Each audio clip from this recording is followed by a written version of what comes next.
A situação da Venezuela continua a piorar. Mais de 6 milhões de venezuelanos tiveram de abandonar o seu país pela grave crise política, social e humanitária, sendo que a maioria destas pessoas saíram a pé pela fronteira com a Colômbia e com o Brasil. Repito, saíram a pé pela fronteira com a Colômbia e com o Brasil. Imaginem o desespero de quem caminha quilômetros e quilômetros para ter um futuro melhor para si próprio e para a sua família. Imaginem o desespero de muitas mulheres que de certeza caminham agora, a esta hora, pela fronteira sem nada sequer para dar de comer aos seus filhos, por culpa de uma ditadura criminal que já matou de fome milhares de pessoas. Senhor Presidente, senhoras e senhores deputados, a semana passada tive a oportunidade de acompanhar uma delegação de deputados e um representante da Assembleia Legítima da Venezuela numa série de visitas e reuniões em Portugal, incluída na nossa região autónoma da Madeira.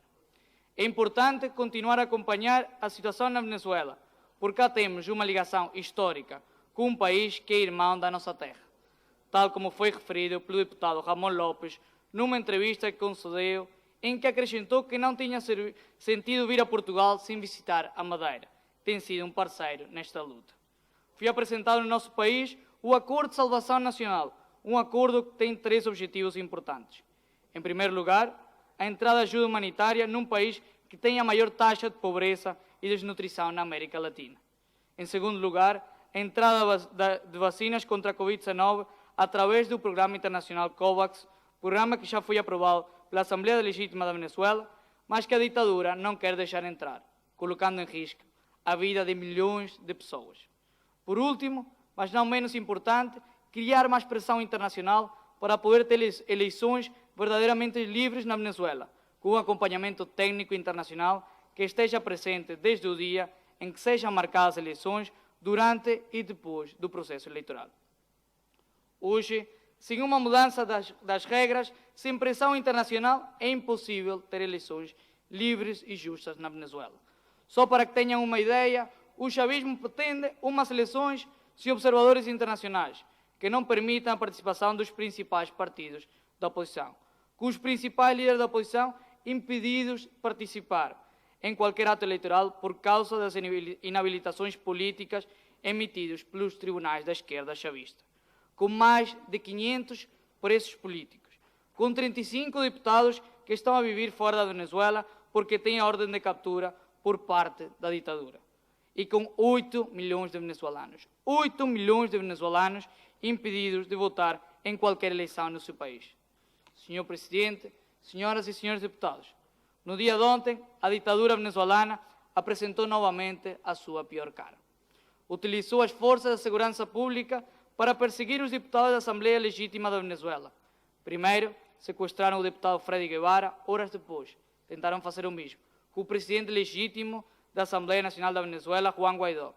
A polícia política da ditadura entrou à força no prédio onde vive Juan Guaidó, detonando até explosivos na sua garagem. Amarraram e espancaram os seguranças privados, não se importando com família, mulheres e crianças que vivem naquele mesmo prédio.